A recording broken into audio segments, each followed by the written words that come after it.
Hello everyone, I am Rhea. Today I'm going to read a story called Henry and the Stone.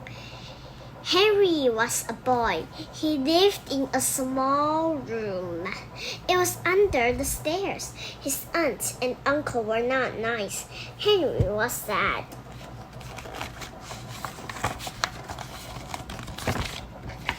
One day, Henry went to the zoo. He was with his cousin Dudley and his family. They saw many animals, but Henry liked the snake best. Henry saw a big snake. It looked sad. Henry felt sorry for the snake. He said hello to the snake. The snake looked at Henry. It seemed to understand him. Suddenly, the glass between Henry and the snake disappeared. The snake came out. It said thank you to Henry. Dudley saw the snake. He screamed. Everyone was surprised. The snake went away. It was happy. Henry was happy too. He did something magical, but he did not know how.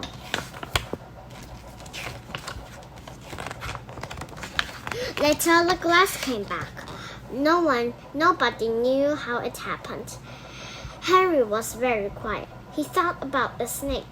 He thought about the magic. One day, a letter came. It was for Henry. The letter was big and yellow. Uncle Vernon took the letter. Henry did not see it again. Every day, many letters came. They came in through the door. Henry tried to get one, but he could not. Uncle Vernon said, we will go away. They went to a house by the sea. It was cold. Henry was sad. It was Henry's birthday. A big man came. His name was Hagrid. He had a letter. He said, Happy birthday. Henry opened the letter. The letter said, you can come to Hogwarts. Henry was happy. He was a wizard. Henry and Hagrid arrived in Diagon Alley. It was like nothing Henry had seen before. Shops sold magical items. Henry saw owls, brooms, and sparkling wands. His eyes wandered in wonder. Henry visited a magic bank called Greenhawks. It was in Diagon Alley. The bank was tall and grand. Goblins ran the bank. They were small and had sharp eyes. Henry met a goblin named Griphook. We keep gold safe, said Griphook. Henry had a key for a special vault. He felt curious. They rode a fast cart. It went deep underground. The road was bumpy and exciting. Henry laughed and held on tight. The vault had lots of gold. Henry was surprised. This is yours, said Griphook. Henry's eyes were wide. He felt rich and happy. Henry went to a shop to buy a wand. It was his first time. The shop was old and full of wands. Every wizard needs a wand, Hagrid explained. Henry tried many wands. The shopkeeper was kind. He showed Henry many wands. Henry tried the long wand. It was too heavy. He tried the short wand. It was too light. Henry felt a perfect wand. It was not too long or too short. It felt just right in his hand. Then they went to buy Henry's school robes. Henry tried on different robes. He looked at himself in the mirror. I look like a real wizard now, he thought. Next, they visited the Owl Emperor. Owls of all sizes hooted softly. Henry was drawn to a snowy owl. She is perfect, he whispered. The owl hooted in agreement. They also bought books for school.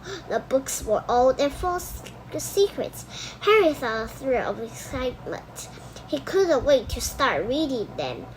With all of his supplies, Henry felt ready. I'm ready for school, he said. He was excited to learn about magic. Henry was on a train. He was going to a school named Hogwarts. It was a school for magic. On the train, Henry met Ron. Ron had a red hair and a big smile. I'm Ron, he said. They became friends quickly. Ron had a rat. Its name was Scabbers. Henry liked Scabbers. They laughed and talked on the truth. Then the girl came in. Her name was Hermione. She had brown hair and was very smart. "Have you seen a toad?" she asked.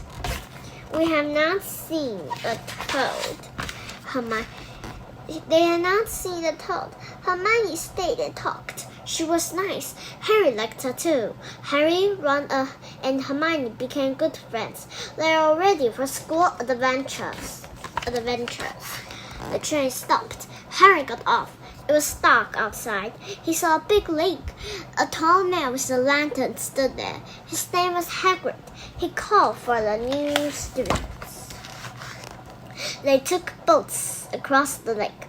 The boats moved on their own. It was Harry's first magic ride. Then Harry saw Hogwarts. It was a huge castle with many lights. It looked like a dream. The castle was old and beautiful. Harry felt excited. He was going to learn magic here. At Hogwarts, there were 4 houses: Gryffindor, Hufflepuff, Ravenclaw, and Slytherin. Each student was sorted into one of these houses by a special hat called the sorting hat. When it was Harry's turn, he put on the hat. The sorting hat thought for a moment and then shouted, "Gryffindor!" Harry smiled and joined his new friends in Gryffindor house. In Gryffindor, he met Ron and Hermione, who would become his best friends. They had many adventures together and learned all sorts of magical spells. Harry was happy that the sorting hat had chosen Gryffindor for him.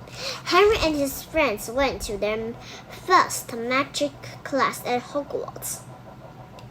The classroom was big and full of strange things. Harry felt excited. The teacher was kind and wise. She wore a long robe and a pointy hat. She smiled at the students. "Welcome to magic class," she said. They learned about simple spells. Magic is fun, thought Harry. He tried to wave his wand just right. It was hard but interesting. Ron and Hermione were there too. They tried spells together. Sometimes they made mistakes, but they laughed and kept trying. At the end of the class, Harry felt happy. He learned a lot.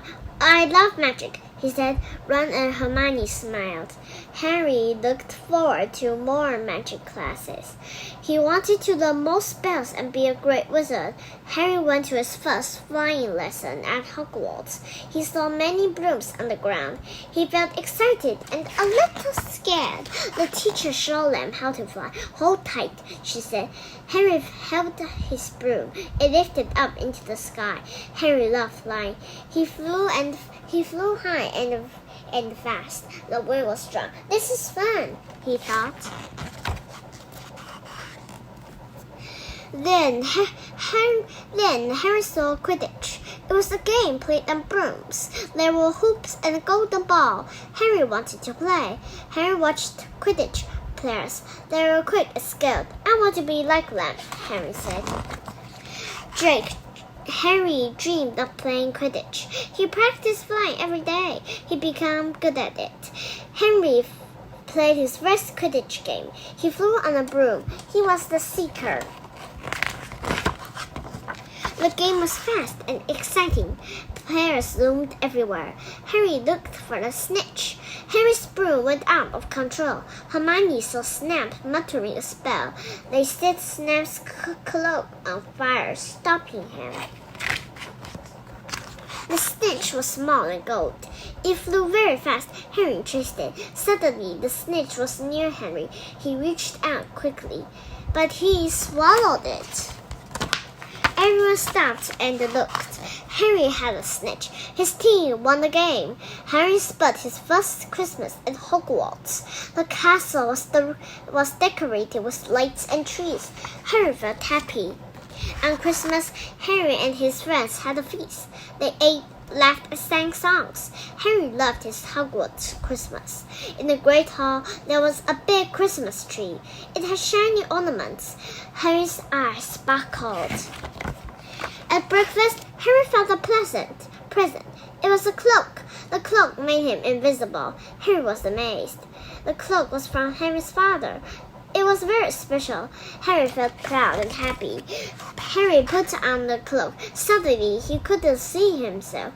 He was invisible. Wow, said Harry, surprised. At night, Harry wore the cloak. He walked in the castle. No one saw him. It was fun. He found a room with old books. The books had secrets. The cloak was magic. Harry felt amazed. Harry found a special mirror at Hogwarts. It was old and large. The mirror stood in a quiet room. Harry looked into the mirror. He saw his family. They smiled and waved. Harry felt happy but confused. His family was gone, but in the mirror they were with him. Harry visited the mirror every night. He felt close to his family. One night, Dumbledore was there. This is the mirror of Ezra, he said. It shows our deepest wishes. Dumbledore warned Harry. The mirror gives neither knowledge nor truth. People could waste their lives staring into it. Harry understood. He wanted to make real friends and have real adventures. The mirror was just a dream. Harry walked away from the mirror. He was ready for his real life at Hogwarts.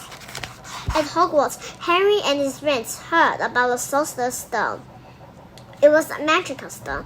It's very special, said the teacher. The stone could make gold. It also gave eternal life. Wow, said Hermione. That's amazing. The stone was hidden in a secret place at Hogwarts. We must never find it, the teacher warned. Harry, Ron, and Hermione talked about the stone. They wanted to know more. It's a big secret, said Ron. They read books about the stone. They learned about its history. The stone was powerful and old. They learned the stone could make someone live forever. A bad wizard wanted it. They had to stop him. Harry Potter walked in a dark forest. He was with his friends, Ron and Hermione. They were looking for something. They saw something white. It was a unicorn, but it was hurt. They were very sad. Suddenly, they saw a scary figure. It was Voldemort. Harry felt very scared. A man came. He was tall and strong. His name was Farazans. He was a centaur. Farazans saved Harry from Voldemort. He told him to be careful. Harry and his friends thanked Farazans. Hagrid met a friend. The friend gave him a dragon egg. Hagrid was very happy. The dragon egg hatched. A baby dragon came out. It was small and cute. Harry thought the friend was strange. No one carried the dragon egg. He was very worried. Hagrid talked too much. He told a secret. It was about a three-headed dog. Harry knew they had to be careful. Secrets are important. They kept the secret safe. They faced the problem. It was hard, but they did not give up. They helped each other. They made a plan. Ron said, "We must work as a team." They all agreed. First, they got past the big dog. It had 3 heads. The dog was sleepy. The three-headed dog suddenly woke up. As they fled, they stumbled into a devil's snare. Ron got entangled. But Hermione's quick thinking cleverly rescued everyone.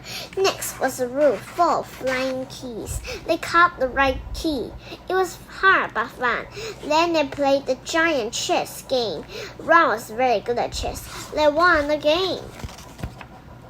Together they solved it. They were happy and proud. "We did it because we are friends," said Ron. In the last room, Harry saw a familiar face. It was Professor Quirrell. It turns out that the Professor Snape is not the bad guy. The real villain is Professor Quirrell. Professor Quirrell was trying to steal the Sorcerer's Stone to help Voldemort regain his power. A test battle ensued between Harry and Quirrell. When Harry tried to stop Quirrell from obtaining the stone, he discovered that his touch burns Quirrell's skin. This was due to the protective magic his mother left in him when she sacrificed herself to save him. coral turned to dust, and Voldemort's spirit left. Harry saved the Sorcerer's Stone because of his bravery and his mother's love. The school at Hogwarts was ending. Harry and his friends were excited. It had been a year full of magic. The great hall was decorated for the final feast. It looked beautiful. Candles floated in the air. All the students gathered in the hall. They were chatting and laughing. The room was full of joy. Dumbledore stood up to speak. He announced that the House Cup winner. It was a surprise. Harry's house had won. They got most points for bravery and teamwork. Harry felt proud and happy. At the feast, they ate delicious food. They talked about their adventures. They were all happy. Thank you for listening. A big heart for you.